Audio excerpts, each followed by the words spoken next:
पण काही उद्योग असे सुरू करा की आपण इतरांना रोजगार देऊ शकलो पाहिजे। आणि त्याच्यानंतर 66/2024 किती वर्ष झाली मोजली तर मोजता येतात, पण या सगळ्या काळामध्ये इतर पक्षांनी आपल्यासाठी महाराष्ट्रासाठी काय केलं आणि शिवसेनेने काय केलं हे मोजायचं झालं तर शिवसेनेचं कर्तृत्व हे फार मोठं आहे आणि मला अभिमान आहे त्याचा। जे मी नेहमी सांगतो की हिंदुत्वामधला फरक, आजचं राजकारण जे चालले निवडणुका जिंकण्यासाठी दंगली भडकवण्याचं राजकारण चालले, हिंदू मुसलमान दंगल कर, समाजामध्ये तेढ वाढव, हे का करायचं की तुम्ही एकदा त्याच्यामध्ये व्यस्त झालात, दंगल कोणतरी भडकावून देतं, त्याच्यामध्ये मारले जातात सामान्य माणसं, पकडले जातात सामान्य माणसं, मग पूर्णपणे त्यांच्या मागे त्या पोलिसांचा ससेमिरा लागतो, कोर्टाच्या तारीख पे तारीख लागतात आणि त्या दंगलींचं भांडवल करून हे सत्ताधारी सत्ता मिळवतात। आज या एवढ्या सगळ्या वातावरणामध्ये नोकऱ्यांसाठी किंवा रोजगारासाठी सरकारच नव्हे तर शिवसेनेखेरीज दुसरा कोणता पक्ष काम करतोय हे जसं आज आम्ही लोकांसमोर येऊन सांगतोय तसं त्यांनी येऊन सांगावं। जे काय काम चाललेलं आहे, मग ते घटनाबाह्य सरकारचं असेल, भाजपचं असेल, प्रधानमंत्री आता 2-3 दिवसामध्ये ठाणे आणि मुंबईची वारी करतायत। आजच चांगलं योगायोग आहे। आज मी माझ्या सर्वसामान्य जनतेसाठी अनिल परब तुम्हाला मी खास धन्यवाद देतो, तुमच्यासोबत माझ्या भारतीय कामगार सेनेच्या लोकांना धन्यवाद देतो, तसंच या कार्यक्रमासाठी ज्यांनी सहकार्य केले त्या सर्व कंपन्यांना धन्यवाद देतोय की एका बाजूला पंतप्रधान येत आहेत त्यांच्या कॉन्ट्रॅक्टर मित्राचे खिसे भरायला, 1000 कोटी रुपयांचा प्रकल्प, 30,000 कोटी, 1,00,000 कोटी, 50,000 कोटी कुठे जातात माहिती नाही, पण प्रकल्पाचं लोकार्पण, प्रकल्पही पूर्ण होत नाही। मला वाटतं काल आदित्य तू प्रेस कॉन्फरन्स घेतली आणि त्याच्यामध्ये सांगितलं की ज्या ज्या गोष्टी पंतप्रधानांनी त्याचं लोकार्पण केलं होतं, मग मुंबईचे रस्ते असतील, रस्ते नाही पूर्ण झाले, शिवस्मारक मी स्वतः त्याला साक्षीदार आहे, जलपूजन केलं होतं नाही झालं, कॉन्ट्रॅक्ट निघतायत, रस्त्याची कामं निघतायत, कॉन्ट्रॅक्टरचे खिसे भरले जात आहेत, कॉन्ट्रॅक्टरच्या माध्यमातून यांच्या पदाधिकाऱ्यांचे खिसे भरले जात आहेत, पण सर्वसामान्य माणसाच्या घरातली चूल पेटत नाही। आणि हा जो फरक आहे की आमचं हिंदुत्व हे घरातली चूल पेटवणारं हिंदुत्व आहे आणि त्यांचं हिंदुत्व हे घर पेटवणारं हिंदुत्व आहे। हा मोठा फरक आहे। हा फरक लक्षात घेतल्यानंतर शिवसेना यांना का संपवायचं आहे ते तुम्हाला लक्षात येईल।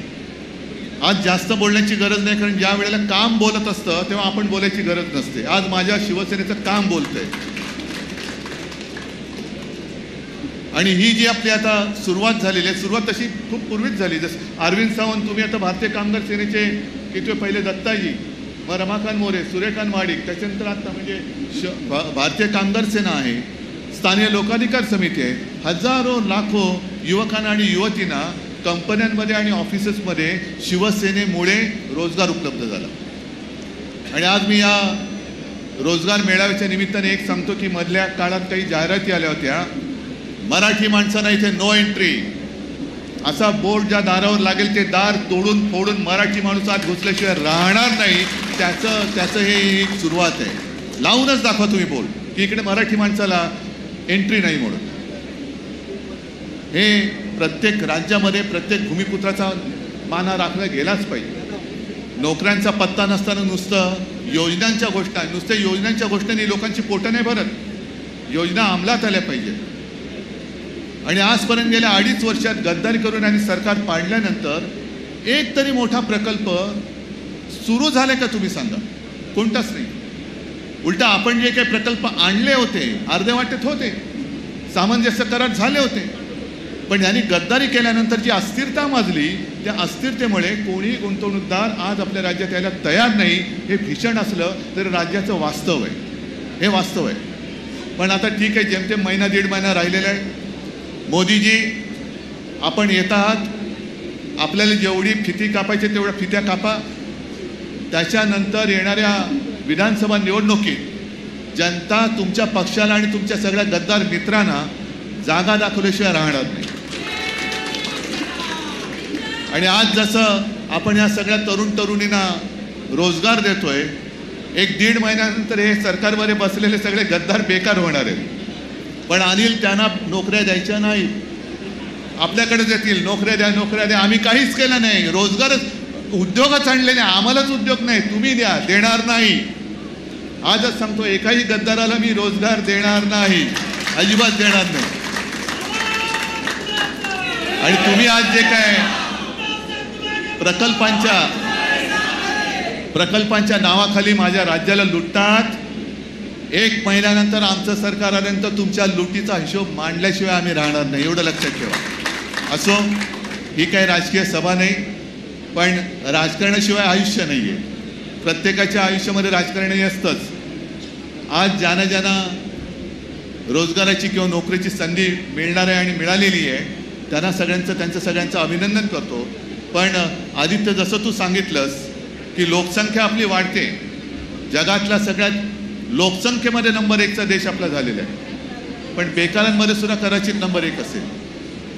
म्हणजे लोकसंख्या वाढते पण उद्योगधंद्याचा काय प्रश्न नाही, पत्ताच नाही आहे. रोजगार कोणीच देत नाही आहे. तर त्या रोजगाराच्या संध्या या शिवसेना उपलब्ध करून देते आहे. ज्याप्रमाणे पोलीस भरतीसाठी 17,000 पदांसाठी किती आले होते? 17 लाख. आणि त्याच्यामध्ये सुशिक्षित होते.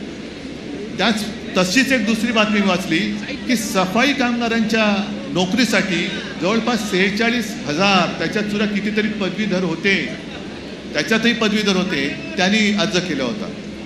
म्हणजे आपण शिक्षणाची सोय करतोय, मुलगी शिकली, प्रगती झाली आणि 1500 देऊन घरी बसवली, तसं नाही करणार मी. शिवसेना ही न्याय हक्कासाठी आहे. सगळ्यांना न्याय हक्क दिल्याशिवाय आम्ही शांत बसणार नाही. आणि त्याची ही सुरुवात आजपासून आम्ही करतो. तुमच्या सगळ्यांच्या सहकार्याची आणि आशीर्वादाची आवश्यकता आहे.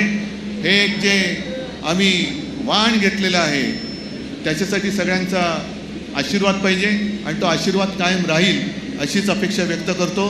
पुन्हा एकदा सगळ्यांना धन्यवाद देतो. जय हिंद, जय महाराष्ट्र. धन्यवाद.